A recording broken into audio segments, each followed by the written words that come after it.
If you've got one of these pre-wired Furrion backup cameras,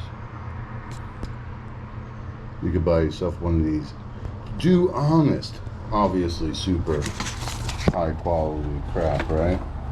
Well, guess what? At $100, that thing actually works.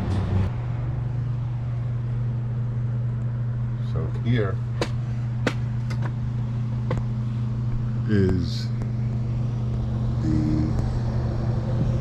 DoHonest.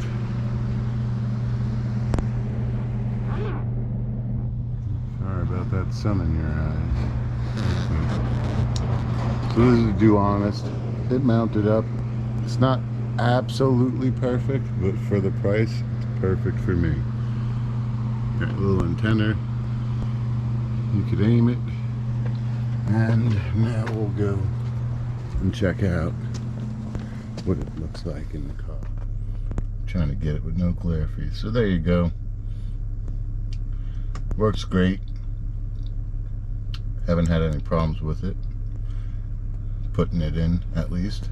Haven't used it on the road yet. So, if you do have a trailer and it's pre-wired for the Furrion, don't go spending the $500.